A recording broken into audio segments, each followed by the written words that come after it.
दिव्य तेजमयो देवाः महावीरो महाबला ज्ञान गुण भक्ति संगमो श्री हनुमते नमो नमः। जय हनुमान संकट मोचन जय हनुमान। जय हनुमान संकट मोचन जय हनुमान। केसरी नंदन तिहु जगवंदन अंजनी सुत बलधारी। केसरी नंदन तिहु जगवंदन अंजनी सुत बलधारी। संकट मोचन नाम तुम्हारा संकट मोचन नाम तुम्हारा हर संकट पे भारी। जय हनुमान संकट मोचन जय हनुमान। जय हनुमान संकट मोचन जय हनुमान। संकट उसके निकट न आवे ले जो शरण तुम्हारी। संकट उसके निकट न आवे ले जो शरण तुम्हारी। संकट मोचन नाम तुम्हारा संकट मोचन नाम तुम्हारा हर संकट पे भारी। जय हनुमान संकट मोचन जय हनुमान। जय हनुमान संकट मोचन जय हनुमान। राक्षस जाति का शत्रु विश्वामित्र यदि उसने सिद्धाश्रम नहीं छोड़ा तो मैं उसका वध कर दूंगा। हम सिद्धाश्रम को मिटने नहीं देंगे। कैसी अनुमति? राक्षसों को पाठ पढ़ाने के लिए अनुमति। अरे वानर, कौन है तू? मैं तो एक मदारी का वानर हूँ। तुच्छ वानर से अपनी रक्षा नहीं कर सके। मुझे घृणा आती है तुम जैसे कायरों से। भागो! हेलो हनुमान।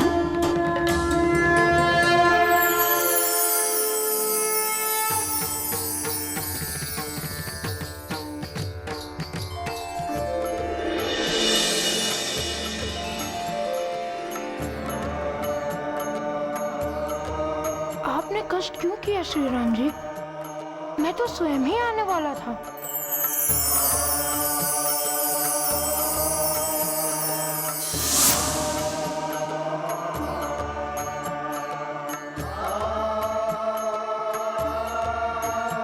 आप तो सर्वव्यापी हैं प्रभु।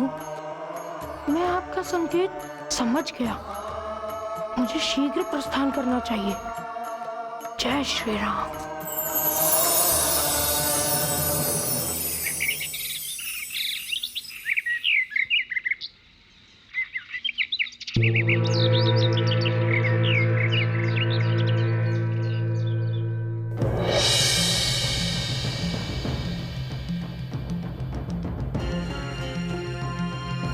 मंत्रिवर, आप लोग जाइए और हनुमान को खोज कर लाइए।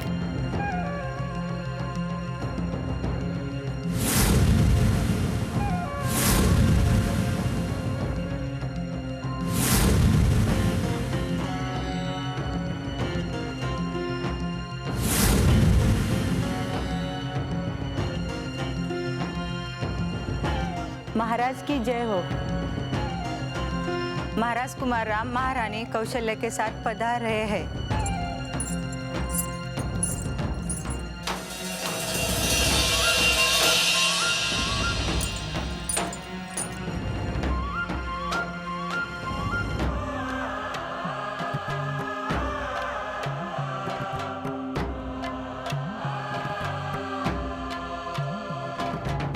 प्रणाम पिताश्री। मेरे लिए कोई आज्ञा है? पुत्र राम, हमें सूचना मिली है कि तुमने हनुमान को तपोवन में जाने की अनुमति दी है। हाँ पिताश्री, मुझसे हनुमान की चिंता देखी नहीं गई। कैसी चिंता पुत्र? जब से हनुमान ने सुना है कि अयोध्या में राक्षसों का आना आरंभ हुआ है, वो बहुत चिंतित था। उसे रात्रि में नींद भी नहीं आती थी पिताश्री। उसने मुझसे राक्षसों से मिलने का हठ किया तो मैं उसे रोक ना सका। यदि कोई अनर्थ हो गया तो? मैं जानता हूँ पिताश्री, उसे कुछ नहीं होगा। इसके पहले भी कई बार उसका सामना राक्षसों से हुआ है। पुत्र राम, हमें ये नहीं भूलना चाहिए कि हनुमान अपने माता पिता की इकलौती संतान है। अगर उसे कुछ हो गया तो हम उसके माता पिता को क्या उत्तर देंगे? हनुमान ने तो कहा था कि उसे राक्षसों से कोई भय नहीं है। भय हमारे चारों पुत्रों में से किसी में नहीं है पुत्र। तुम्हें भी कोई भय नहीं है, किंतु इसका ये अर्थ नहीं है कि हम तुम्हें राक्षसों से लड़ने के लिए भेज दें। तुम्हें राक्षसों के बारे में कुछ भी नहीं पता है। वो बड़े ही निर्दयी और क्रूर होते हैं, और उन्हें हमारे वैदिक कर्मों और यज्ञ इत्यादि में तनिक भी विश्वास नहीं है। उनका वश चले तो वो सभी देवी देवताओं का सर्वनाश करते हैं। कल ही उन्होंने हमारे कई सैनिकों की हत्या कर दी। मानव जाति को तो वो कुछ समझते ही नहीं है। सिद्धाश्रम के ऋषियों के लिए भी वो साक्षात काल बने हुए हैं। क्या उन्हें कोई नहीं रोक सकता पिताश्री? उसके लिए हमने अपने सैनिकों को सावधान कर दिया है पुत्र। हम सबको उसके लिए चिंता करने की आवश्यकता नहीं है। हनुमान अभी तक नहीं लौटा। पता नहीं क्या हो रहा होगा उसके साथ। मुझे तो उसकी चिंता हो रही है। और मुझे भी बार बार आशंका हो रही है कि हनुमान को तो ये भी नहीं पता कि राक्षसों ने ऋषियों महर्षियों का जीना दुर्लभ कर दिया है। वे उनके यज्ञ कुंड को बाधित करते हैं, उसमें रक्त और अस्थियां डालते हैं, साधना और भक्ति में लगे ऋषियों को मार डालते हैं। आप बिल्कुल निश्चिंत रहे पिताश्री, हनुमान बहुत बली है। वो उन राक्षसों को अवश्य मार भगाएगा। जब बड़े बड़े ऋषि महर्षि उनका कुछ नहीं बिगाड़ सकते हैं, तो हनुमान उनका क्या कर लेगा पुत्र? अब तक जिसने भी राक्षसों को रोकने का प्रयास किया उसे अपने प्राणों की आहुति देनी पड़ी। अब तो लगता है साक्षात श्री रुद्र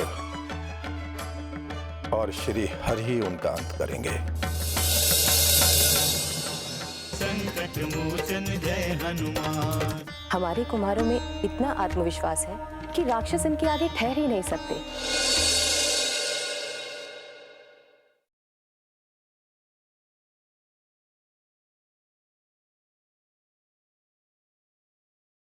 संकट मोचन जय हनुमान। जय जय श्री राम, जय जय श्री राम, जय जय श्री राम, जय जय श्री राम।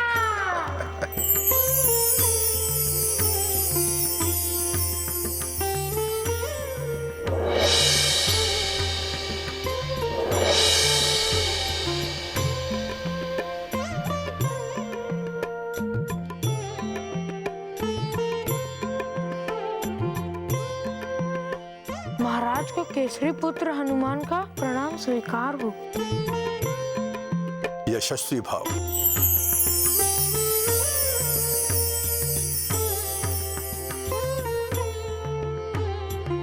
हमें तुम्हारी बहुत चिंता हो रही थी। तुम ठीक तो हो पुत्र? मुझे क्या होगा महाराज?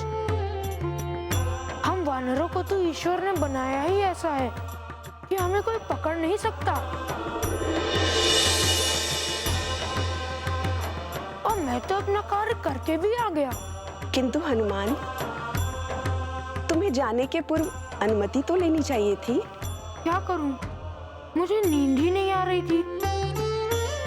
अब सोए से किसे जगाऊं? इसी संकोच में मैं अपने से बड़ों की अनुमति नहीं ले सका। इसके लिए मैं आप सभी से क्षमा मांगता हूँ। पर ऐसी आवश्यकता ही क्या थी कि तुम रात्रि में निकल गए? मुझे लगा कि राक्षस मुझे बुला रहे हैं। मुझे नींद नहीं आ रही थी। मैं जब भी सोने का प्रयास करता था मुझे उनका स्वर सुनाई देता था। मैंने सोचा कि मैं उनसे मिल ही लूं। बस श्री राम जी की आज्ञा ली और बस निकल पड़ा। किंतु तुम गए कहाँ थे? मैं तपोवन में गया था। वहाँ ढेर सारे राक्षस थे। यदि मैं वहाँ रात्रि में ना पहुँचता तो वो ऋषि विश्वामित्र का आश्रम जला डालते।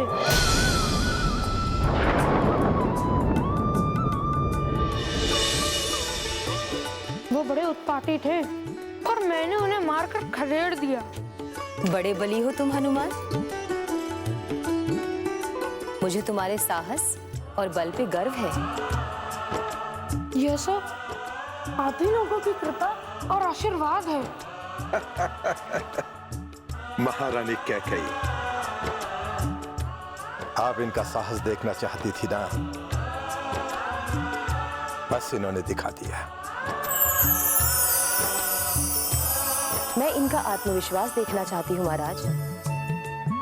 मैं जानती हूँ हमारे कुमारों में इतना आत्मविश्वास है कि राक्षस इनके आगे ठहर ही नहीं सकते। बस आवश्यकता है तो इस बात की कि इनके साहस और आत्मविश्वास के लिए इन्हें अवसर प्रदान किए जाए। आप समय से पूर्व ही सब कुछ प्राप्त करना चाहती हैं महारानी कैकेयी। पता नहीं कुमारों के प्रति आपकी कैसी सोच है। मेरी सोच उचित है महाराज। मुझे तो लगता है कि आप कुमारों को लेकर मोहग्रस्त हैं और ये मोह अयोध्या के लिए शुभ नहीं है। राम तो अपने आप में समर्थ हैं और अब तो उनके साथ हनुमान जैसा सहायक भी है। अब किस बात की आशंका है महाराज? संकट मोचन जय हनुमान।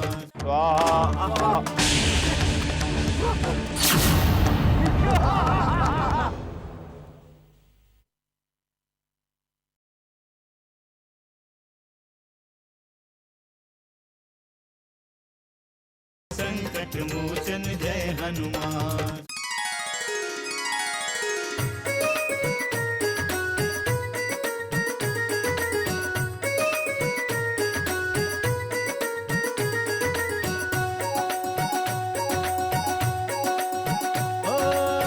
राम लखन भरत रिपुसूदन,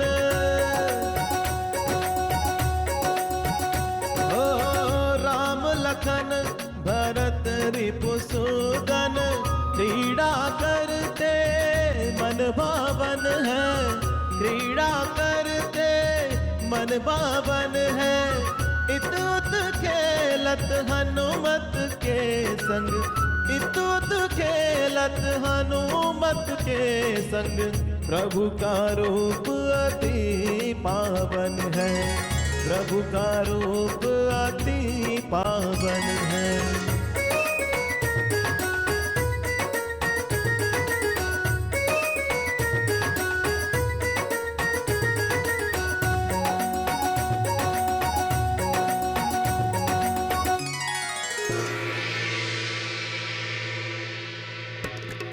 तुम भी इन बच्चों के साथ मिलकर बच्ची बन गई हो। इनकी अभी आयु ही क्या है? ये भला क्या करेंगे? कहाँ जाएंगे? अयोध्या की सुरक्षा के लिए हम अपने पुत्रों को संकट में कदापि नहीं डाल सकते। क्या अयोध्या के पास सैन्य दल का अभाव है? भविष्य की बातें भविष्य के गर्भ में है। जब कुमारों पर अयोध्या के शासन का भार आएगा तब देखेंगे। सच तो ये है महाराज कि आर्यवत का भविष्य अब ये बालक ही तय करेंगे। आप अब इस अवस्था में नहीं हैं कि राक्षसों के साथ युद्ध करें। राक्षसों का मनोबल बढ़ता जा रहा है। तपोवन को ताड़का वन बना के रख दिया है इन राक्षसों ने। सिद्धाश्रम का अस्तित्व संकट में पड़ रहा है। असंख्य ऋषि महर्षियों को मार गिराया है इन राक्षसों ने। लेकिन अभी भी आप शांत बैठे पुत्र मोह में आप ये भी भूल गए हैं कि विश्वामित्र जैसे महान ऋषि ने सिद्धाश्रम की स्थापना अयोध्या के भरोसे ही की थी। यदि आप कुमारों को भविष्य के लिए तैयार नहीं करेंगे तो क्या होगा अयोध्या का भविष्य? क्या होगा कौशल की नियति? आप समझें या नहीं? मुझे अयोध्या का भविष्य स्पष्ट दिखाई दे रहा है। ओम सूर्याय नमः स्वाहा। ओम ब्रह्मदेवाय नमः स्वाहा। ओम सूर्याय नमः स्वाहा। ओम ब्रह्मदेवाय नमः स्वाहा। ओम सूर्याय नमः स्वाहा।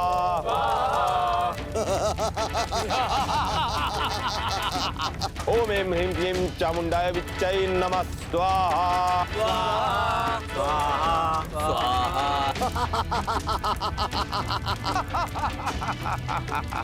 ओम सूर्याय नमः स्वाहा। स्वाहा स्वाहा।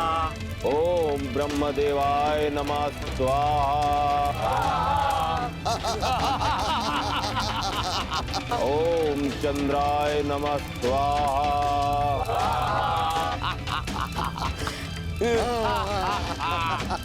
ओम ऐं ह्रीं क्लीं चामुंडाय विच्चै नमः स्वाहा।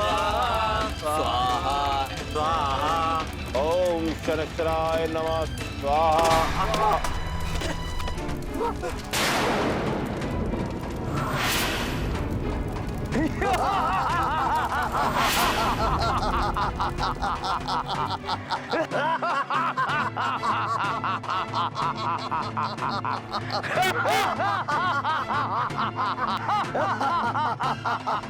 इन राक्षसों को उचित दंड देने का समय आ गया है।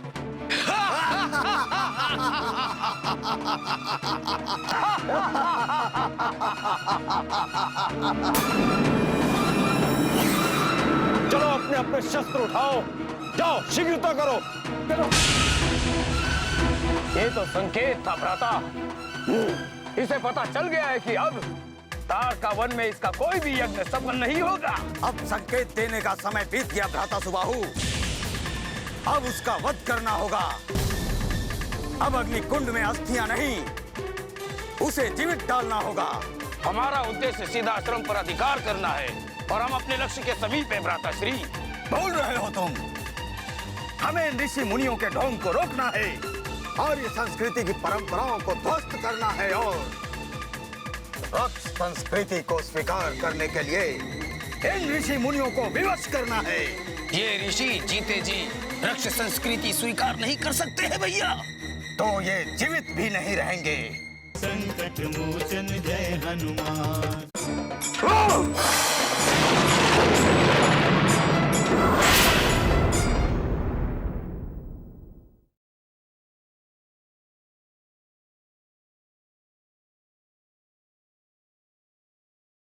संकट मोचन जय हनुमान।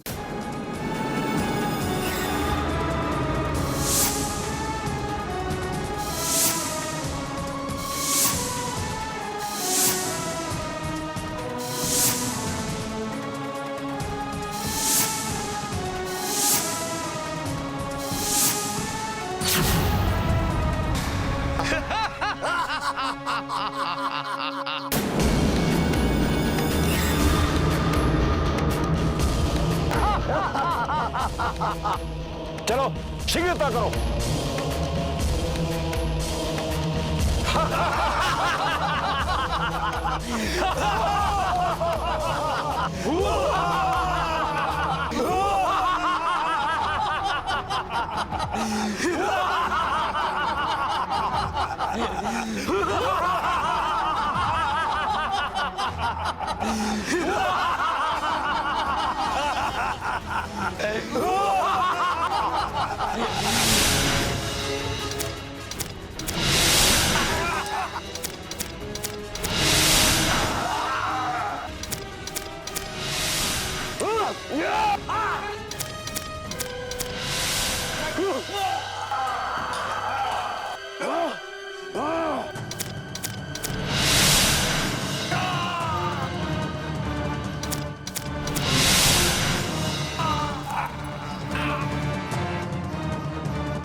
ठहर जाओ कायरो, कहां भाग रहे हो?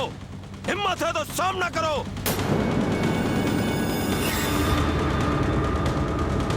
तब बल के सामने ये राक्षस टिक नहीं सकते, किंतु इसके लिए हमें अपना यज्ञ रोकना होगा, जो हम ऋषि महर्षियों के लिए संभव नहीं। गुरुदेव, फिर हम यज्ञ करते हुए अपनी सुरक्षा कैसे कर सकते हैं? सत्य तो यह है कि इन दुराचारियों से हमारी रक्षा करने का कार्य राजाओं महाराजाओं का है, किंतु दुख तो इस बात का है कि ये राजा महाराजा अपना दायित्व भूल बैठे हैं। उधर किष्किंधा राज बाली महाबली होते हुए भी शांत बैठा है। यदि वो चाहता तो दक्षिण से एक भी राक्षस प्रवेश नहीं कर सकता, किंतु उसे कोई चिंता नहीं। ऋषि महर्षियों के प्रति उसकी संवेदनाएं मृत हो चुकी। आश्चर्य तो इस बात का है कि उसे राक्षसों से नहीं, अपने भ्राता से भय है, जो ऋषिमुख पर्वत पर निर्वासित जीवन व्यतीत करता है।